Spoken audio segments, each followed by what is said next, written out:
Good evening, and welcome to tonight's episode of Prince Hall Think Tank, which is a monthly show where we talk about various topics related to Prince Hall Masonry. My name is Brother Dave Gillarm. I'll be your host for tonight. Brother Kathy is under the weather, so keep him in your prayers. And as usual, the views and opinions that are expressed by us tonight in no way reflect the views and opinions of the lodges and grand lodges in which we hold membership. Once again, my name is Brother Dave Gillarm. I'm past master at Mount Pisgah Lodge number 53, located in Columbus, Georgia, where Cornelius Wilson Jr. serves as our worshipful master. And I also have the pleasure of serving as the worshipful grand historian for the Most Worshipful Prince Hall Grand Lodge of Georgia, where the Honorable Bruce A. James serves as our 17th Most Worshipful Grand Master. Tonight's episode is going to be understanding Masonic symbolism. I'll get more into that shortly. But next, we're going to have intro by Brother Ken Collins. Good evening, everybody. I'm Ken Collins. I served as the Grand Historian for the Most Worshipful Prince Hall Grand Lodge of Alabama. I'm a member of, Tuxedo Lodge, located right there in Fairfield, Alabama, where the Honorable Gunnery Sergeant, United States Marine Corps, Walter Green, serves as our worshipful master. Cordy Hawkins, Sr., serves as the Grand Master of the Most Worshipful Prince Hall Grand Lodge. Really glad to see everybody again today, and hope we'll have a really productive conversation this evening. All right, thank you. And next we'll have Brother James Morgan. Good evening, everybody. My name is James R. Morgan III. I'm a past master of Corinthian Lodge number 18 and have the honor and privilege of serving the Most Worshipful Prince Hall Grand Lodge of District of Columbia as its Worshipful Associate Grand Historian and Archivist. Our current Grand Master presiding is the Honorable Philip David. I want to give a special shout out to Grandmaster David as he just celebrated his testimonial yesterday as he's preparing to leave office in a few weeks here in the nation's capital. But I'm always happy to be here. I have to make sure I give a special shout out to my fellow Bison. Howard University homecoming was this weekend. It was wonderful as always. If you missed it, you missed out. I'm still a little tired from it, but I'm happy to be here back on the think tank. And before I say anything else and move on, I do want to say to our audience, thank you so much for all of your support. I missed I think the last episode or something like that. Had a couple deaths in my family and sickness in my family and whatnot, with my mother and everything like that. So I want to thank everybody. I went down to Dothan, Alabama to bury my aunt, which is my ancestral home on my maternal side. And I went to the down there. They have what's called the Forester Fest festival down there. And I'm meeting brothers, some nobles from Taseti Temple down in Dothan, Alabama. And I'm introducing myself, and brothers, Brother Morgan, man, the think tank. I couldn't even introduce myself, and got so much love from everybody, man. I just want to just say thank you so much for that. I really, really appreciate it.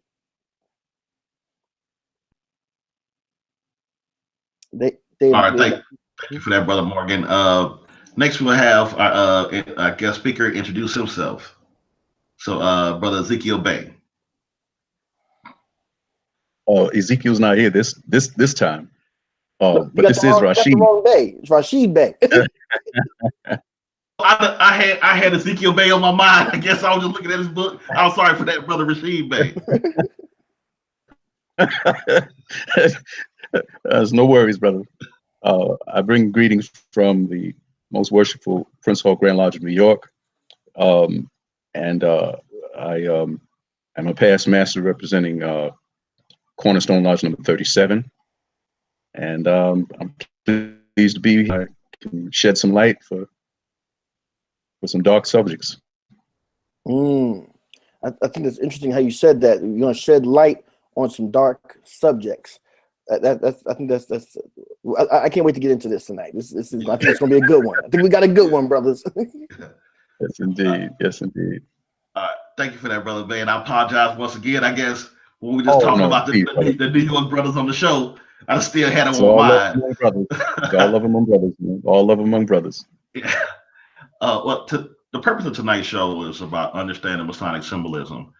Over the course of over the years of the show, we've tried to have various topics. One thing that we always get requests about is having topics related to esoteric masonry or symbolism. And we hope with tonight's show that will help you get a better understanding of Masonic symbolism. And that's why we reached out to a great speaker, a very knowledgeable Brother Rashid Bey, who's going to break down some of the symbolism to us. And to properly introduce him or give his intro, I'm going to turn it back over to James Morgan so you all get a better understanding of who this brother is. Oh man, why do I always get the hard? I always get the hard jobs around here, man. This is crazy. I'm gonna do my best. Our good brother, past master Rashid Sharif Al-Bey.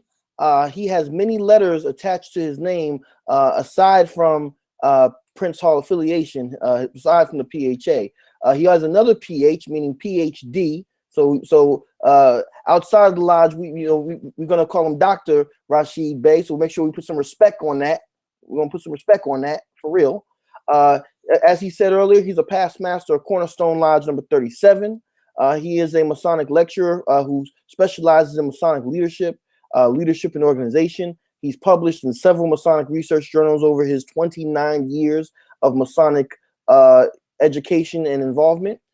He's spoken on Blog Talk Radio. He served as a past chairman for the annual symposium on esoteric masonry.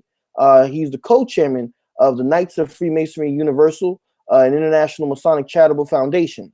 In his research aspects of his life, he has served as the first vice president of the executive board of the Philadelphia Society, which is the world's oldest and largest international Masonic research society. He is a fellow and founding member of the Masonic Society. Also, he is a member of the Masonic Brotherhood of the Blue Forget-Me-Not. He is a member of the Phylactery Society, the Grand College of Rites, and he serves as a fellow there. He's also a member of the Scottish Rite Research Society, as well as a member of the Dr. Charles H. Wesley Masonic Research Society. Professionally, he's worked as a consultant in organizational development and learning for with the Sharif Group LLC in New York. He's the founder and former CEO of, am I saying this right, Huriko Maverick? Did I say that correctly? Huriko? I hope I said that correctly. If I didn't, I apologize. Huriko, I apologize. Huriko yes. Maverick Incorporated. He specializes in organizational development. He's a professor of sociology at Hofstra University for the State and City University of New York.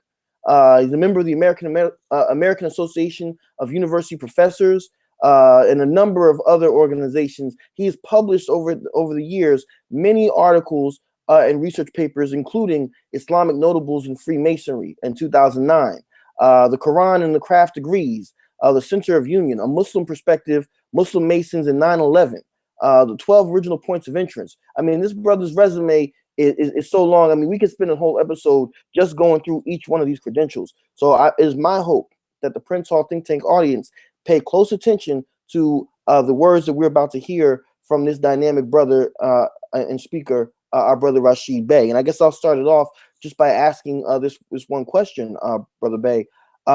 What is the importance, first of all, what is a symbol, and what is the importance of symbolic learning, particularly for us as Freemasons?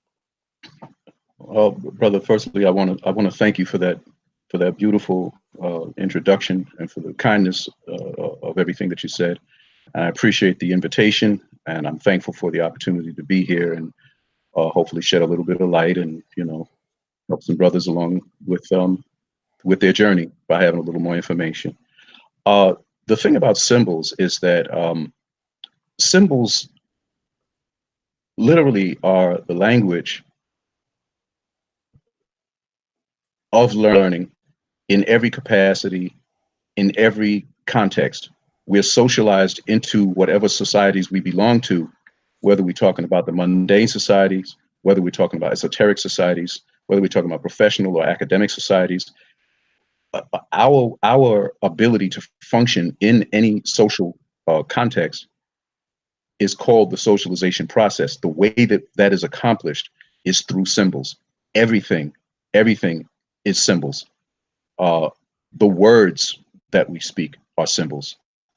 And in the same way that, we use words, and sometimes a word can have multiple meanings depending on the context in which the word was used, symbols that we understand, like icons, also can have multiple applications depending on the context in which that symbol appears. At root, what makes a symbol work is the shared agreement about its meaning. Okay, the same symbol may not have the same meaning once you take it out of one context and put it in another, or among different people. That same symbol acquires an entirely different meaning. Let me give you a good example. I make the assumption that all of us here are familiar with the beehive. And we have our own understanding of what that means. That understanding is based on our agreement on a shared meaning, so that no matter where we go in the world of, at least the world of Anglophone Masonry, we already know the whole story. Just that one little icon. You don't even have to say anything. But some brothers are a little more curious than others and see Masonry in everything, especially after getting initiated and definitely after getting raised.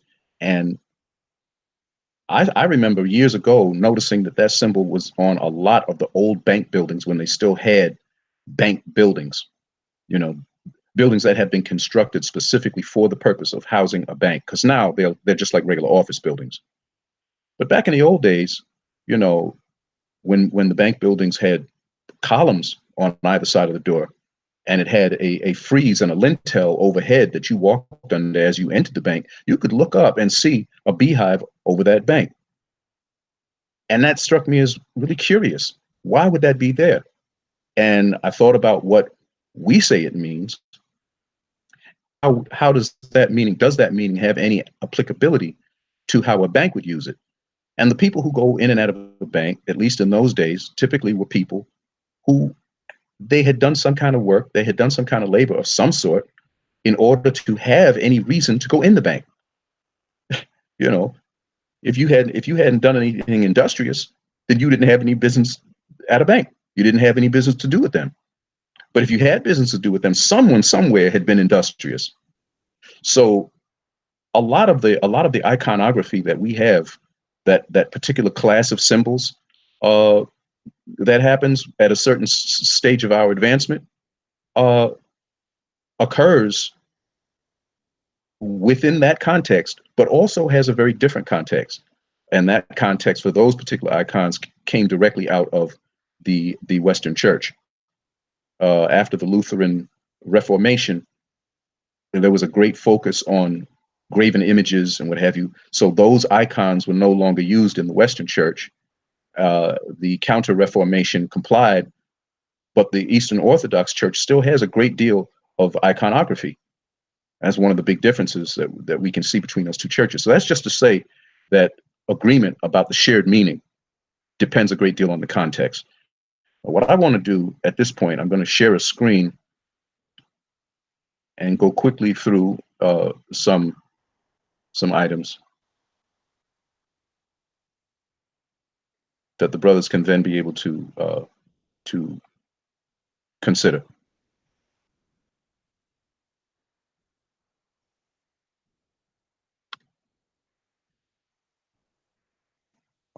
Okay. Okay, is everybody with me on this slide? Yes, sir. Very good.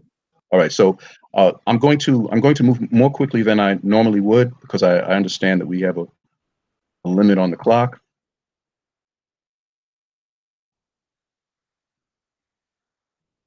Over here, we're looking at a symbol out of a particular publication that I will share into the archives a little later on for brothers who want to get back to and review. But I would like you to take notice of something here. Now, this is a symbol for Osiris, Osar. And notice the square over his head. That's where his name is recorded. And in his hand, I want you to take a look at this. He's got this staff in his hand, and affixed to the top of the staff is a symbol for a feather. That's a pretty powerful symbol, especially if you have any background in African traditional religions, as some call them, and their variety.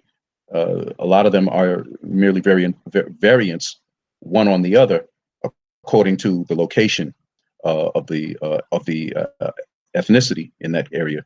But the feather represents some things that we commonly know, but the feather also represents the bird itself. And then the bird, according to a particular system of divination, West African system of divination, has to do with the ability to access portals into different dimensions. Now, you know, science is only now catching up to the idea, Western science is only now catching up to the idea of multiverse, the multiverse concept, that there are parallel universes that function alongside our own, each of which is its own infinitude, and the ability to transit one into another from one universal reality into another universal reality, such as what happens with people sometimes when they dream. And I'm sure you've all heard and are familiar with the idea that some dreams aren't just dreams. You know, they're lived realities, but they're lived realities from a different dimension. Well, that is symbolized by birds in some cultures. The ability to access that, to have had the training and the discipline to know how to access that portal. Astral traveling, everybody can do it, but not everybody can do it at will. And that's merely a function, or for the most part, it's a function of training, not having been trained how to do it. So you can see that, for instance, in Nigeria, you may see certain classes of priests walking with staffs that have a bird on top, or government functionaries who have staffs with that bird on top. Brother Bear, I want to interject real quickly when you say that, because when I went to Nigeria last year, I just wanted to bear you witness that's true. You know, I went to Nigeria last November, and I did see that quite a bit over there. You're absolutely correct. Yes. So people take these things and without realizing the meaning of them, think it's a decorative motif, but it's not. But it's a shared meaning, and it's that agreement that makes it a symbol, and not just, you know, a piece of something to look at. Here we see a familiar image. We know that this is the Madonna and Child, how they originated. But I want to just point out something, just for brothers to think about, that you can see atop her head is a throne. That black part that's over the solar disk is a throne on her head. And what's underneath, you can see the whole bird is on her head. Now this might, I don't know, this might be upsetting for some brothers. We didn't always operate universally as Black people under patriarchy. That's not how it happened. Okay, that's something that came along quite some time later.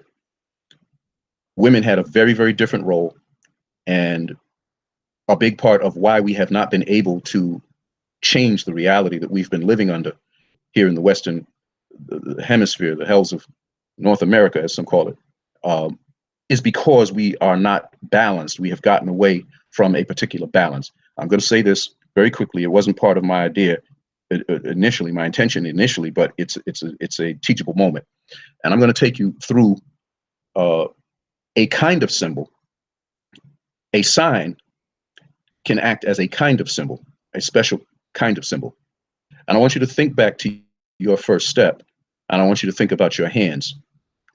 Think about your hands for that first step. Everybody in here knows what I'm talking about, and they know what's where. And they know which hand is where. And that is a symbol of suppression. It's a symbol of imbalance. Something is not balanced. something is over something else. And your job is to identify that's represented by that side that is suppressing what is represented on the other side. Just give that some thought and think about these two pictorial images that you just saw. Now go to your second step and think about the position of your hands. And the position of your hands describes an outcome. It describes a consequence of that imbalance. Now, you've already suffered one consequence because, you know, if you just go through any of the classical fraternal writings, you can see that things like speech, for instance, represent intellect. They represent the ability to be cognitive, to rationalize. You lose the ability to do that when things are out of balance. You lose the ability to have compassion when things are out of balance. When you over rationalize, you lose the ability to have heart. You lose the ability to connect with your other side, so to speak.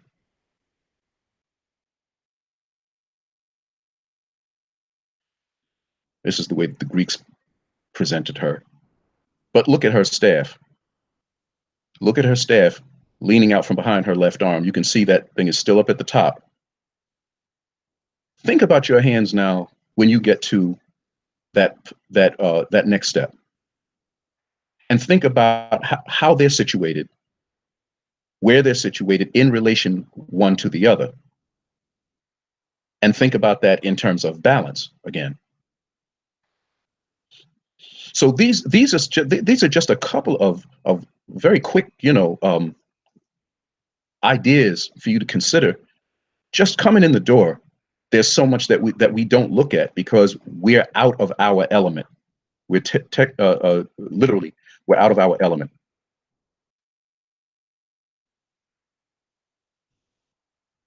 Now here you can see something pretty familiar to all of us. And the gentleman standing to the rear, he has what the Western Church once identified with I want to say St. Ambrose. Am I right? Give me just a second. I think that was St. Ambrose, but maybe not. Maybe it's St. Bernard. Let me just give a quick check. I don't want to give you the wrong. St. Benedict. I'm sorry.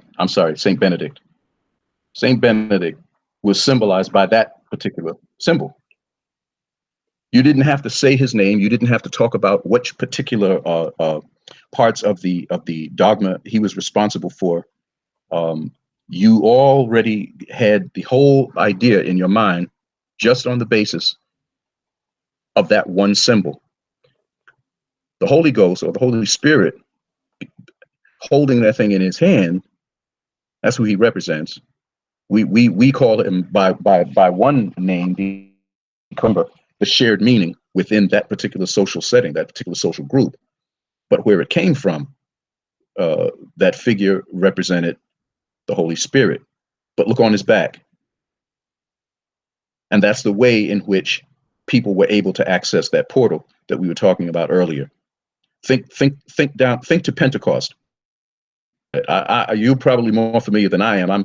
I haven't been, involved in church life as a member in many decades, but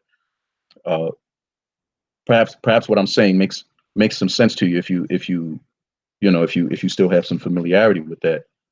But yeah,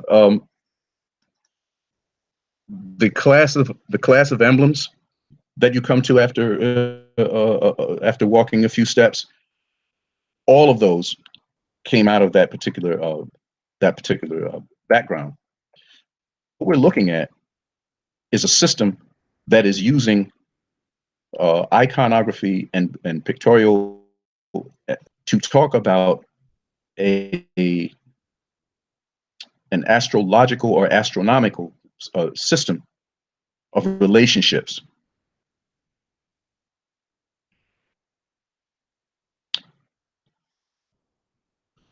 relationships of sun and earth, all described in an allegorical frame that is talking about physical things.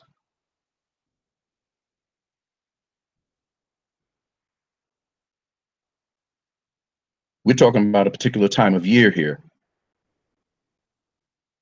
Now, all of these things talking about an actual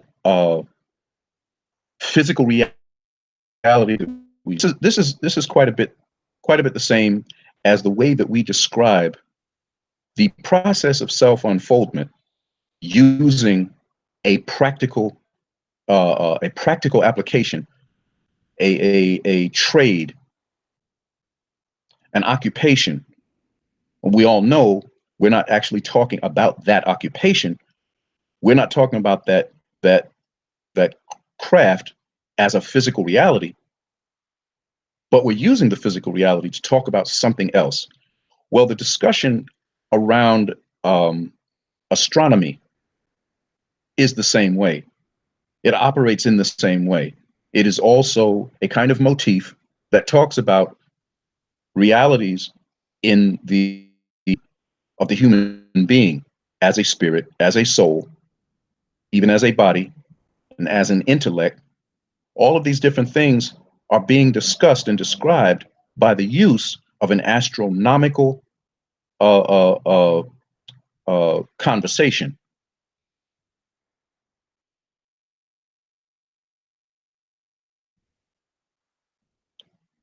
We've all seen these various images before. What I want you to take special note of all along the way, I want you to take note of that the presence of that feather. The presence of that feather never ceases throughout the whole thing.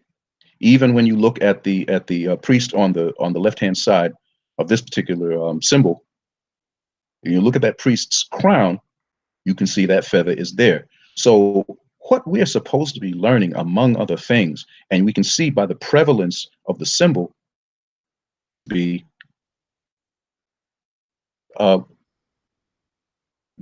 we are supposed to learn how to states. We are supposed to be learning how to use altered states of consciousness that you don't get to by a bottle of libation. You don't get to it by, this wave of sweeping the country, the hemp wave sweeping the country of everything that's legal that didn't used to be before the drug war. I want you to consider that maybe what's supposed to be happening isn't just business meetings, isn't just how to plan for the fundraiser. And we're not even going to get into the level of any of that right now. Fundraisers versus capital projects. That's a whole other conversation. What I'm talking about is that inside, you don't need a sacred retreat to discuss the light bill. The sacred retreat is intended to help us recapture something, regain something, that which was lost. And that which was lost, and let me just tell you this, I might make some people angry here. I want you to hear me thoroughly and hear me carefully.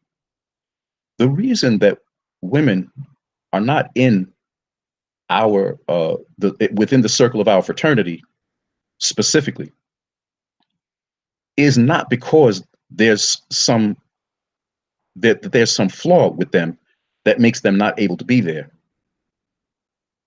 The reason that they're not there, brothers, is because they have and have always had what it is we are trying to regain.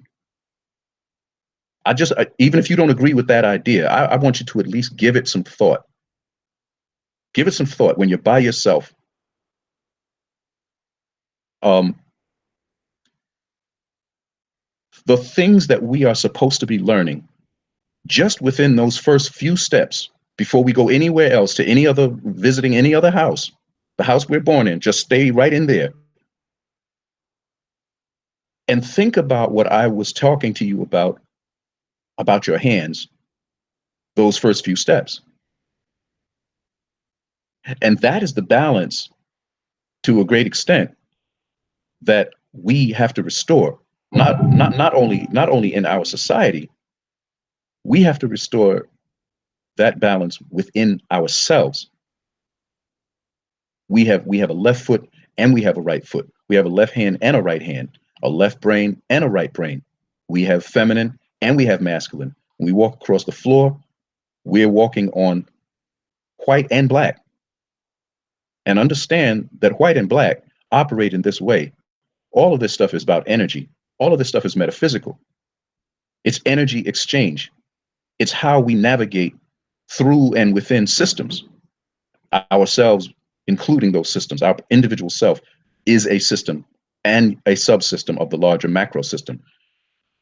When you walk on black and on white, what you're saying is that you navigate and you mobilize and motivate through the skillful application and manipulation of expansive energies and contractive energies.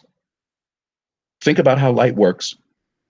Think about how a light wave, a waveform, is expansive.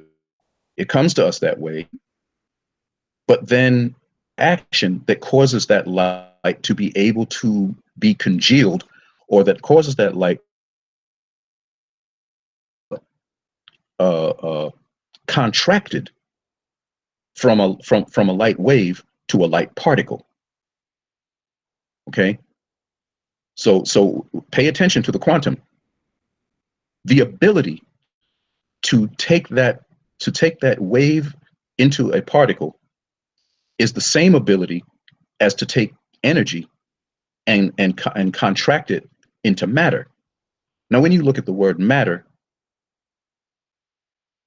that matter comes from mater. Mater, matrix, obviously, that's mother. So it's telling us that the whole science that we're here to study from the esoteric standpoint, and by esoteric, I don't just mean what the ritual says, I mean what the ritual hints at. Now, you know, earlier I did say something about attempting to shed light on a dark subject. Symbols are by nature dark. They're dark subjects. They are meant to hide something so that only people who understand the agreed shared meaning of that particular symbol in that particular social group or social context, they are the ones who understand what that meaning actually is. Same thing here. This system that we're studying is a system, it's a restorative system. It's transformative, but the idea and the object of the transformation of the man is to restore in him a balance that he does not now have. And why does he not have it? He does not have it because of a patriarchal way of understanding the world. It's a patriarchal worldview that we did not originate with.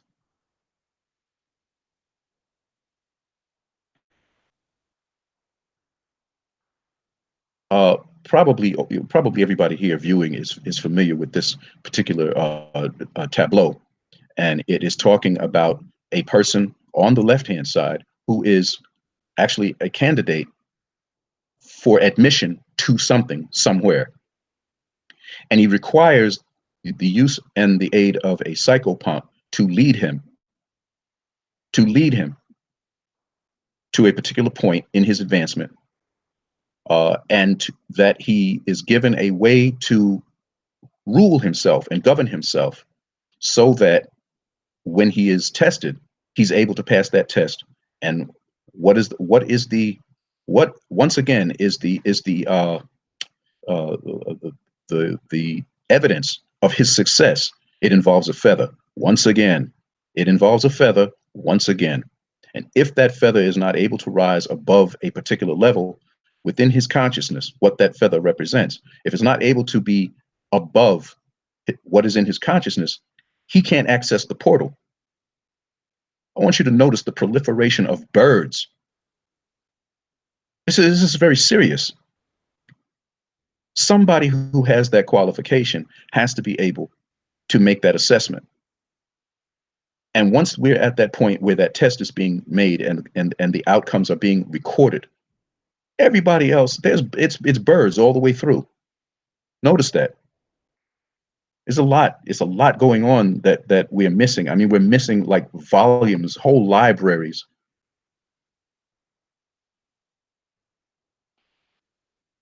We're talking about accessing portals. We're talking about preparing ourselves so that we can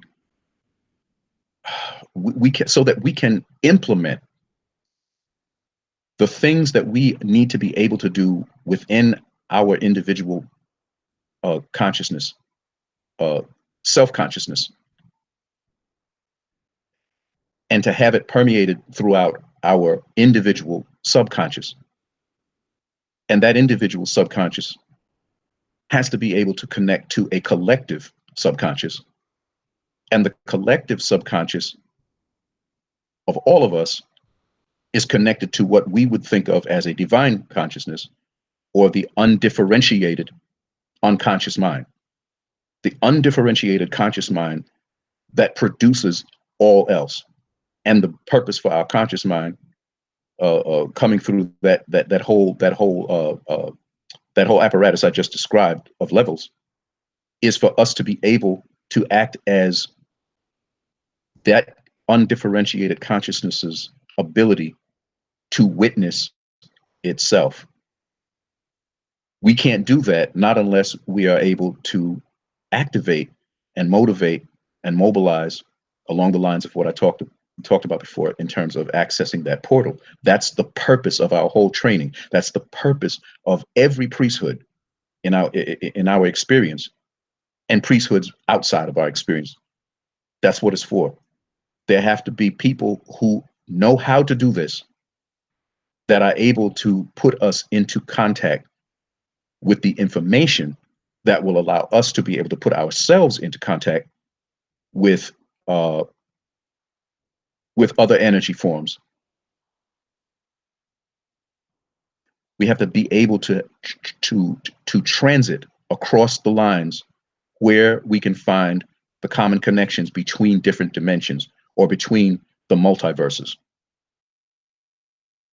All of this is being spoken to in the context of the analogy and the allegory of climbing, how we raise, when we die. I'm trying to be careful about how I say what I say. All of you should be able to be right on point with me, step by step. There's a place at which we are at our lowest. We're born in that place already, to be quite frank. Most of us in our conscious existence are in that place. We're looking at this diagram. You can probably see why it would make sense for me to call it the sunken place. And we're trying to get out. Think about it now. Think about it. It requires particular movement and particular steps for us to be able to get out. What it's talking about is the ability to get across that transit, to move from what a construction person would call dead level. I mean, just flat, straight level, to move the thing.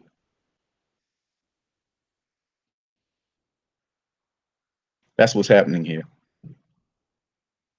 That's what's happening here. You have gone to a hilltop. We think of the vernal equinox as the top of the season, if we're thinking in terms of a vernal year. Then it's at the top of the hill. And that's where we're trying to move. We're trying to move to the top of that hill.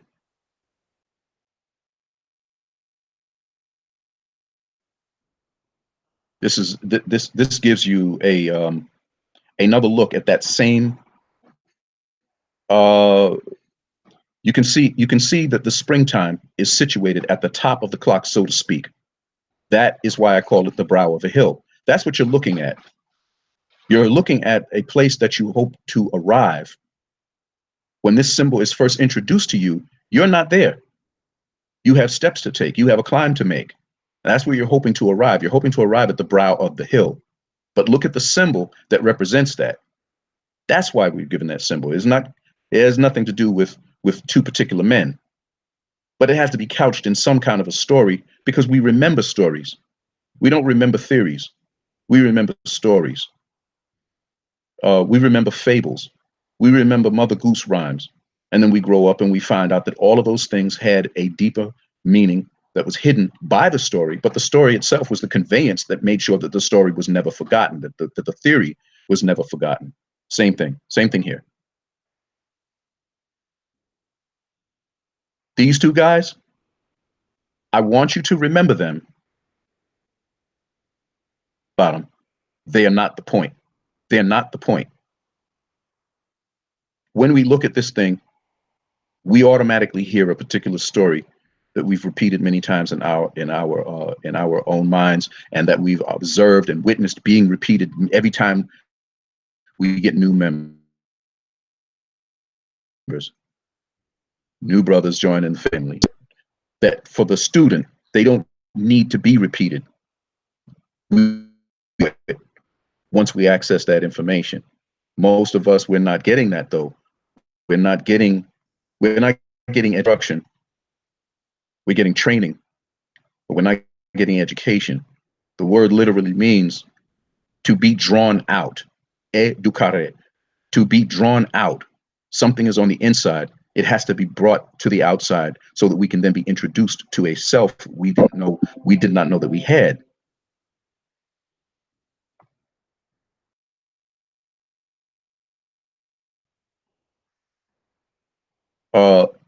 Looking here, I'm not going to go into it. We're going to be unable after a while to continue much farther. But I want you to look at the parts of the body and what they pertain to. And I want you to look in particular at Libra and where Libra falls on that body. And I want you to think about how those hands wind up after you've taken a few steps. How those hands wind up, as I talked about before, in relation one to the other. The aim is balance, brothers. It's balance.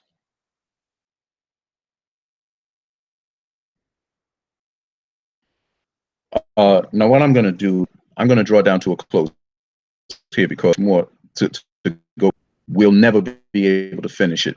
Not in one sitting. So go off here, and if there are questions just on what we've talked about so far, then I'll entertain those, as long as the brothers allow me to keep on running my mouth.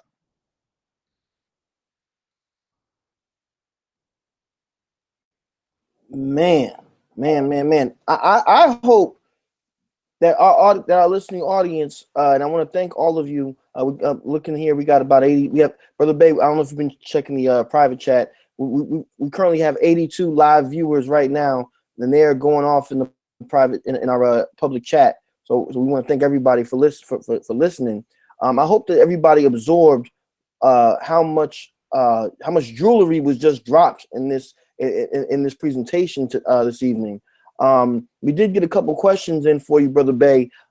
Somebody asked, could you real quick, in brief, repeat what you were saying about the sacred feminine, and you were saying that women had something that men have lost and need to get. Can you go into a little more depth with that for our audience? Yes. I don't know what I did. I felt some type of way. Okay, I think I'm back now. Yes, you are. We can see you. Okay. All right. Yes. There's been a misunderstanding on the part of many, including ourselves, about the relationship of our teachings on the one hand and women on the other hand. I want to be very clear about what I'm saying and what I'm not saying. I'm saying that you don't send somebody for remedial education who already has a master's degree. We're the ones in need of remedial education. Men are the ones in need of remedial education.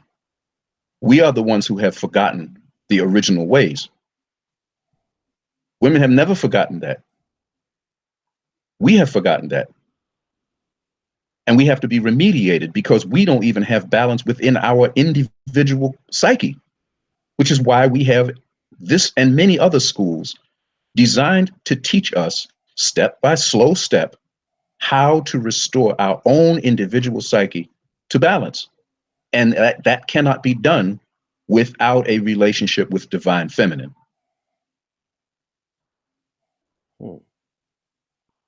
Got you. Thank you for that. We also had somebody else earlier trying to see who it was, because we try to give credit to folks when they ask questions. But somebody asked if you would be able to give some suggested books. This is coming from, I'm not sure what lodge he's from, Hanif's 7G. He asked, what books do you recommend to study esoteric and spiritual aspects of Freemasonry? Well, the one that we've been looking at so far is, I want to say it's by Robert Brown, Masonic Astronomy and Stellar Theology. There was a book at one time that was relatively, at one time it was relatively easy to get. I don't know about now. Signs and Symbols of Primordial Man. Signs and Symbols of Primordial Man. God, his name escapes me now. Churchward. Albert Churchward. Yes, thank you. And Albert Churchward was actually admitted to I don't remember if it was in Australia, an Aborigine society. I don't think it was in Africa. I feel like it was in Australia, but I could be remembering that incorrectly. But he was admitted to that society because of his extensive Masonic knowledge that corroborated and corresponded to the Aboriginal spiritual system. So when we say that Masonry started in Africa, we're correct, but we're incorrect. We're incorrect because the system that we are practicing right now, the system as we know it, that system originated in England and on the continent. And by the continent, I mean Europe, France. But the gnosis that it houses, a good deal of that gnosis came out of when the Templars and other Hospitallers and other Knights groups came into contact with Islamic culture, but a lot of the Islamic culture came out of sub-Saharan Africa. And that's just one example. Aborigines were among one of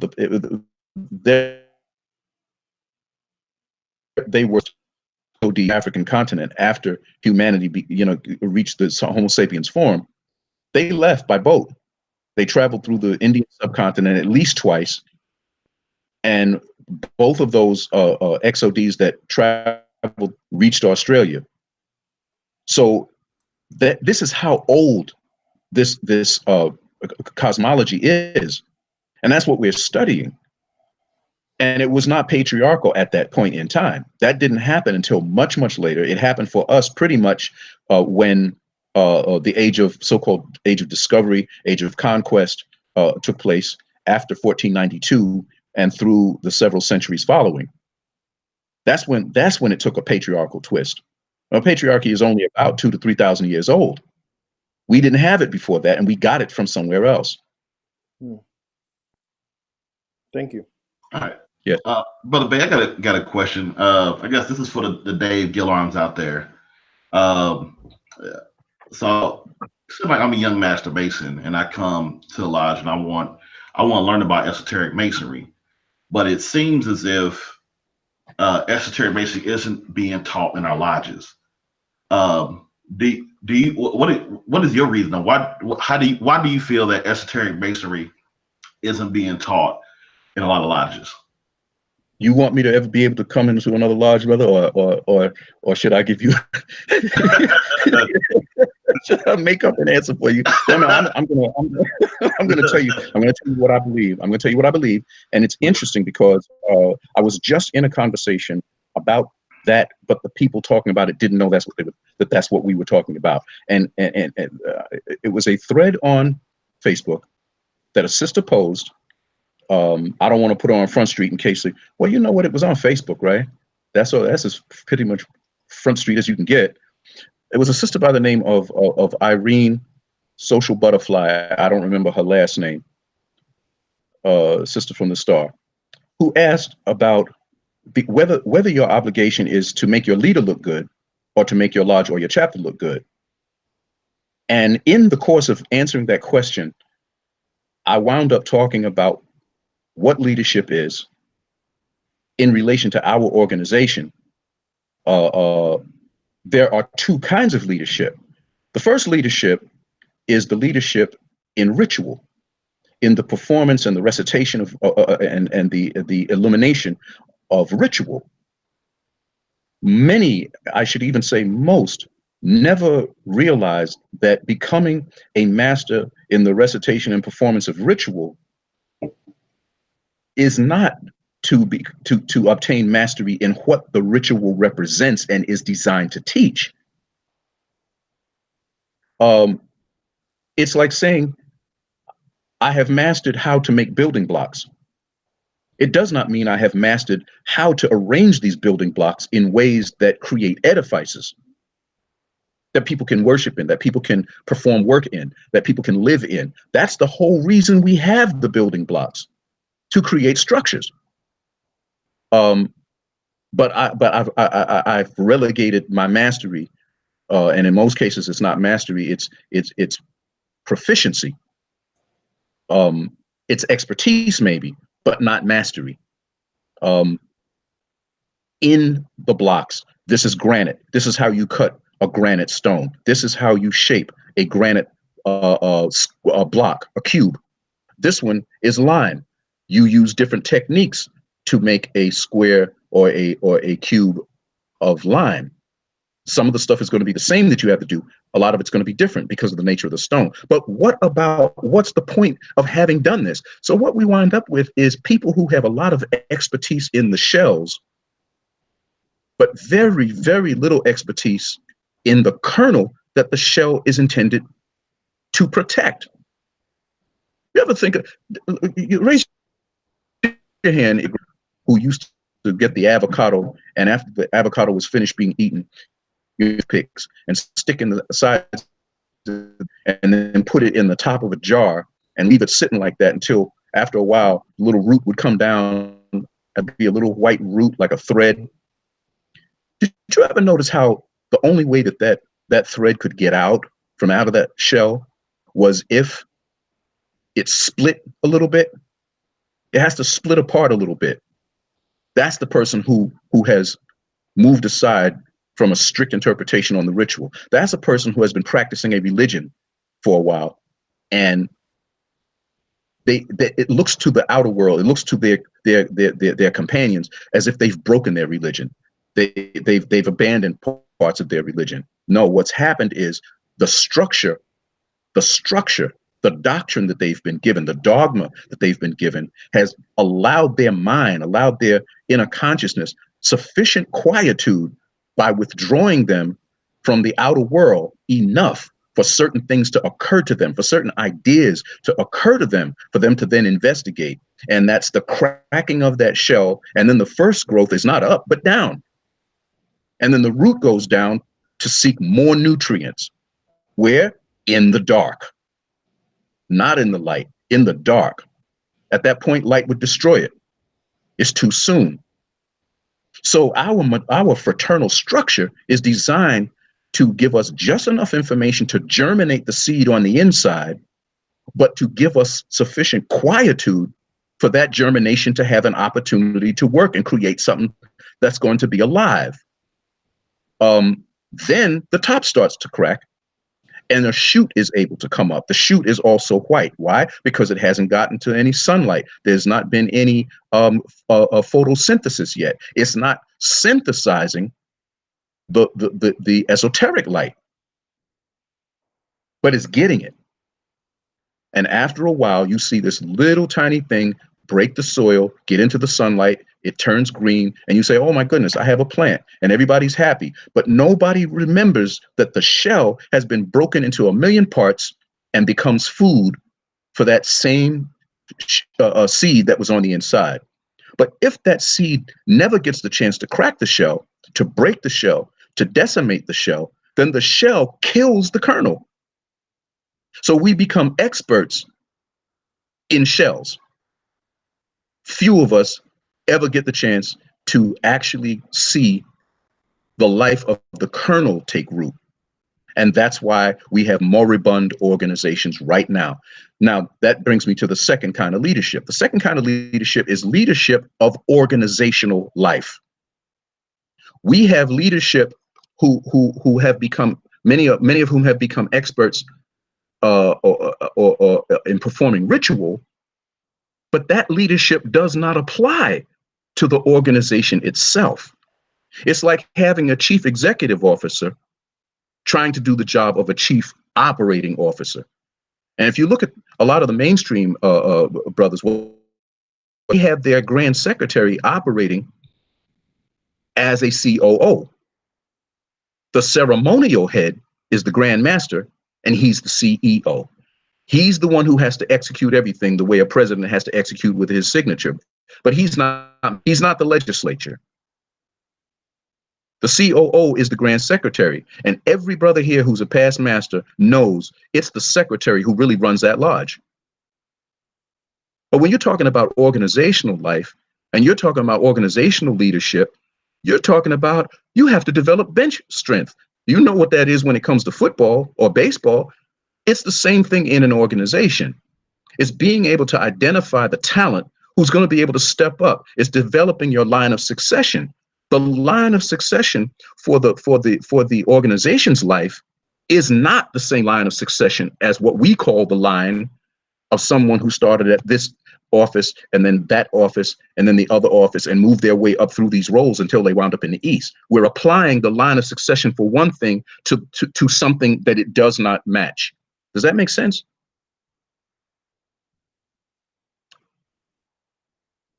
Absolutely. Okay, so we're talking about two different kinds of leadership going on. And the last thing I'll say about leadership is that there's something called a trim tab. If you think on one of these ocean liners, you know, the Queen Mary or QE2 or one of these, they're so large that when you want the ship to be steered, obviously you have to activate the rudder. The rudder is all the way at the back of the ship, but it's providing all of the direction and all of the information necessary for what direction that ship is supposed to now go in. It's at the bottom. It's not at the front. It's not at the top. It's not, you know, up where everybody can see the flag and no. It's not on the superstructure. It's at the bottom under the water where nobody can see it. And here's the kicker. Even the rudder requires the intervention of someone even lower and even further in the back. And that is, if you think of a wall and then think of a little cutout in the bottom corner of that wall, that's like a mini rudder that steers the rudder itself. It steers in the opposite direction so it can cause the water to push the rudder in the direction opposite itself. And then that rudder steers the rest of the ship. Who is that rudder? Who is that trim tab? That's your past masters. It's not time to be in the front anymore. It's not time to be at the top anymore. It's not time to be on the limelight anymore. It's time to give guidance from the back. Wait, so you mean to tell me that even though I'm a past master, that, you know, that I can't just tell the worship master, you know, what it was like when I was in the seat? Is that what you're trying to tell me? You can tell them what it's like over a cup of coffee. No, I want to tell him. I want to tell him in the meeting and jump in. No. That's out of order. Man. Oh man. Out of order. That. See, and what that means is that a good deal of what was supposed to have gotten learned inside that shell before the shell cracked did not get learned. Dang. That's a sign of the shell having crushed some of the life out of that seed before it could really fully germinate. That's what that's a sign of. Dang, I wish somebody would have told me that when I was senior warden of worship master. Dang. Yes, sir. Dang. Yes, sir. Man, I might go back. No, I ain't going back in the seat. No, I ain't going back. No. Yeah. We let me tell you, Oh, somebody said, Sister True Lewis. She said, I'm out of order. Good God. Yeah, they going off in the public chat here. Sister Hackett out in California said, it is important to understand why we do what we do. Very many people are great at memorizing, but struggle with comprehension. Jewel. That's a jewel right there. Right there. Right. Yeah. We're getting a lot of comments. I want to go back to something that you said earlier regarding symbolism, and you related it to the Lutheran Church. You talked a little bit about Catholicism and whatnot. Can you talk a little bit about the understanding of how symbols, even though they may have different origins, or they may have a different template or a different system, but how is it that these symbols are influencing us in our day-to-day lives? Like, for example, as I said earlier, I'm a Howard, University graduate. Our symbol, our mascot, is the bison.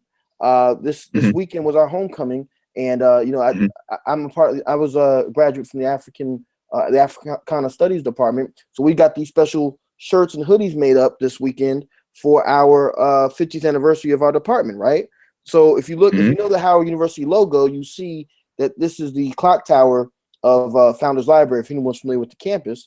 But we added in, I don't know if everybody can see this or not, but we added in some symbolism there. What's the significance of something like that, even just on our apparel? Day to day. You mentioned the bank earlier. What can you touch on that a little bit? Because I think a lot of folks think that when we talk symbolism, and I'm talking specifically about people who are not involved in our Masonic orders, that they think that they're dealing with a whole bunch of nonsense or some demonic or whatever. But we see symbols every day. So can you touch on that a little bit on the importance of symbols in our everyday life? Symbols are the language beneath the language. Everything that has a meaning is a symbol because of that meaning. So, when a person walks into a room, okay, their gait itself is a symbol. The rhythm of how they walked tells you so much about them, or at least it tells you about what they mean to convey to you by how they're walking, by what they wore, by whether they wore jewelry or not, makeup or not. You hear a lot about code switching right now. All of that is symbols. It's all symbols. Tonality.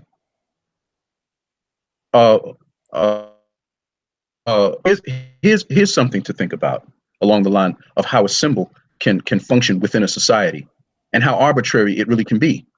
Now, there was a point in time in our society, in American society, I mean to say, where people's roles were the thing that was important, not their feelings, their role. It didn't matter how handsome a guy was. If he didn't have the knowledge of how to raise a barn, then it meant all the family's livestock were gonna get away. What use was he, with all his good looks, to whatever wife he had, or how was he as a prospective husband, if she knew that when the next serious storm came through their homestead and blew the roof off their house, she was going to have a sunroof kitchen because dude don't know how to build a roof? Then what good is he to her? He's no good. It doesn't matter how good he looks. How fly his language is, his conversation. He can't perform the functions of the role that he's about to go in. At that time, we were operating under what is called a structural functionalism kind of society. Then, you look at a woman back in those days, and her role was very clearly described. She's the one who has the children. She's responsible for raising them. She's the one responsible for getting them to learn about God and the devil. So that means she's responsible for their church life. She was responsible for everybody's clothing, keeping it in good repair, She had to know the skills of how to sew and how to wash and how to not wash, for that matter, in order for their clothing to be preserved. She was the one that did all the kitchen duties, right? And actually, they used to say the woman's role, it consists of 4 C's, and those are the 4 C's. Now, here's the thing, though. It didn't take a woman a whole lot of time to learn how to do those things. It was very, very functional, very basic. And so people, men and women, were able to accomplish occupational adulthood at what nowadays we consider a very early age. So people, we do have laws on the books where people could be married by the time they were 12 and 13 and 14 years old, because that's all the time you needed to master that stuff. And that's what your life was going to be in an agrarian society. Now, once industrialism took over and becoming a functional adult took a lot longer because society was now more complex, and it took longer for you to learn how to become a functional adult because of the kinds of duties you were going to have to perform in order to do that. That's when adolescence came into being. You didn't just go from being an older child to being a young adult. You became an adolescent first, and it was a transitional period. And then you didn't become an adult till you got to the end of your teens and early 20s. Then you were an adult. But that's a relatively new phenomenon. Now, why am I saying that? I'm saying this because our society has become more complex, and childhood has become more and more extended to where now adolescence is not really over until you get to be about 27, 28, 30 years old. And we call that transitional adulthood. It goes from adolescence into transitional adulthood. Then you become functional as an adult in your late 20s to early 30s. That's because not only did we get through the industrial era, but it's because we got into, you know what happened? Somebody invented a microchip, and so much information became available that society became excessively complex, and it took longer to learn how to become a functional adult in society. And then that wasn't even the end of it. After that, somebody came right behind the person and invented or discovered how to crack the human genome. Now it's so complex. That's how we wound up. That's how we wound up in our 30s before we can even really call these people adults. And we're not even talking about our failure to actually grasp our adulthood so that we can be 40 and 50 and 60 and still be kind of like adolescents in our way of approaching life. We're not even talking about that. Now, why do I mention all of this? Because I'm trying to set you up to understand what World War I was about.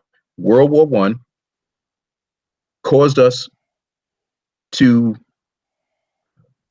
begin not to think so much in terms of the functional life. It caused us to begin to examine the meaning of our individual lives, because there had never been a war like that. There had never been a phenomenon like that among humanity. And it caused people really to start to question, what is my life about? What is my life even for? Okay, it accelerated that whole process. So now, following the end of World War I, which is 1918, and moving into the 1920s, which was the era where there was such a disparity of wealth that it was never matched until right now. Right now, we are in a second period like the Roaring '20s. And then there was this crash, 1929. There was the Depression, the '30s. What happened then? What happened then was that people began to really think about what makes me happy. We were moving away from just function and industry, and we were becoming much more individualistic in the way we thought about life and the way we approached life. And now we're looking for mates that we can feel ourselves to be happy with. This is around 1934, 1936. Now we have World War II, a period very, very like right now preceded World War II. And then as we came out of World War II, 1945, it was 2 years later, after the first period of questioning what makes me happy, what's my life about, what's the meaning of my life, and now in that context, we're thinking about seeking mates and our happiness. That's taken us through the World War II period. Did you know that it was in 1947, I'm gonna wrap this up, 1947, the De Beers diamond company said, you know what? That's something we can monopolize. We can capitalize on that. Here's a symbol that shows this is the right person for you to be able to be happy with. And it's a way for us to sell our diamonds. That's the first time we had a diamond ring as a way for a man to ask a woman to marry him and be his wife. And she would gauge his ability to hunt on the basis of how big the diamond was. And then they'd have to go out to dinner with all her friends and their boyfriends or their fiancés or husbands or whatever it was. And then they'd have the meeting in the ladies' room where she would show them the ring and they would give their approval or tell her he was a bum. But that didn't happen until 1947. That's how a symbol can affect the way a society sees itself and sees how members within that society can see themselves and themselves one to another. You see how powerful a symbol can be? Absolutely. Yes. Yeah. Absolutely. And the symbol of that is not even 100 years old. Oh. And you know, and as someone who is not 100 years old, I wouldn't know that. You know, you just dropped something major on me. So it becomes the only way. There's a generation where this is the only way you've ever known it to be. Right. So to you, it's always been that way, and that's the point I'm making about symbols. Right. So what you're telling me is that maybe I need to go get a refund and. No. You're not gonna get me shot, bro. What's that?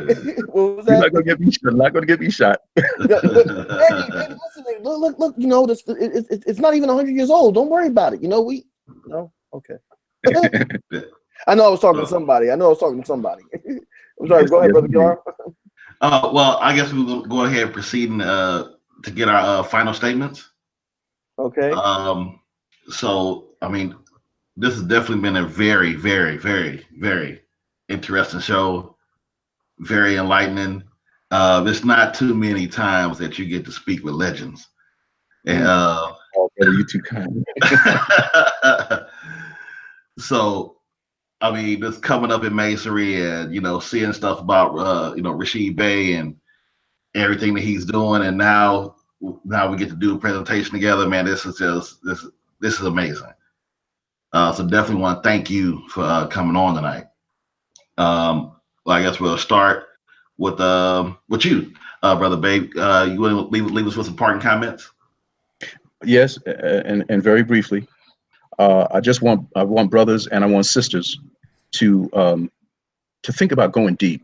You know, don't get satisfied with movement around the shell life of this organization.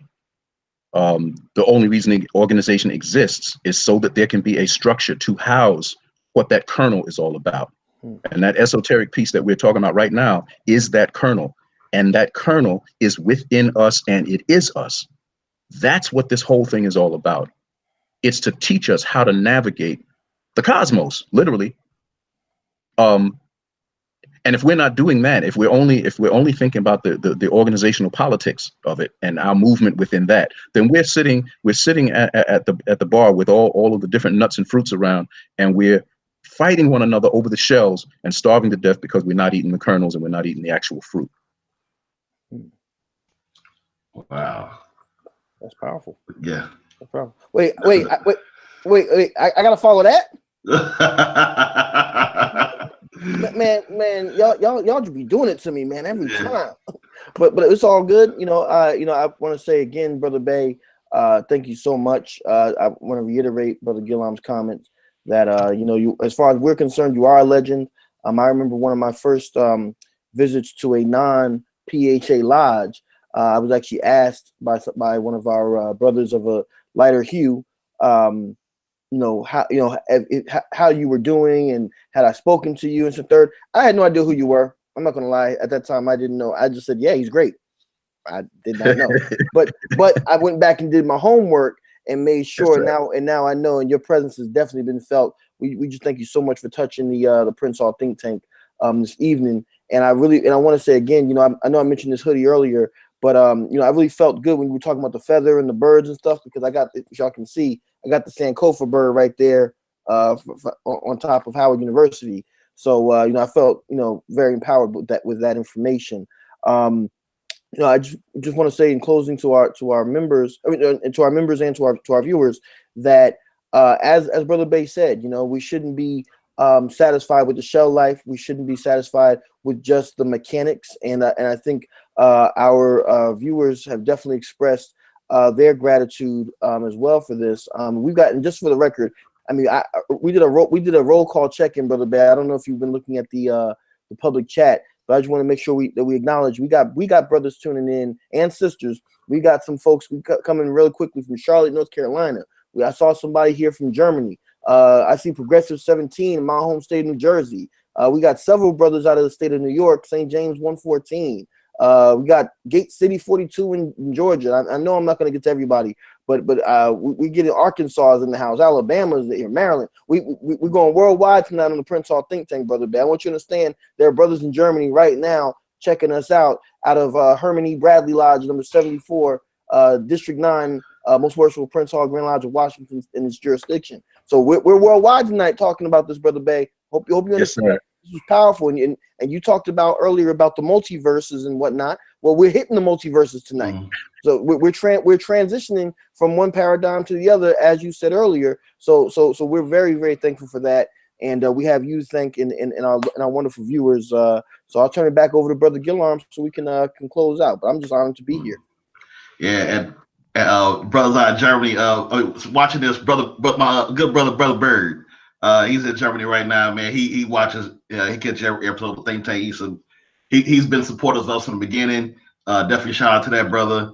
Thank you for the service. Yes, and one other brother, I gotta mention him because it's still mind blowing. Is Worship Master Courtney Boss up in Alaska. When I went to go visit him, as soon as I stepped out of the car, he knew who I was. So, and this is a deep brother. I mean, he's really into esoteric stuff. He's just an amazing brother. And we got some brothers across the domain. Brother Eric Conahia, Marlon Honeywell, Patrick Worlds, Davey Jack. These brothers could go in and can you imagine if we got all of them together at one time in one place? Like, can you imagine? Yeah. I mean, we might have to do that.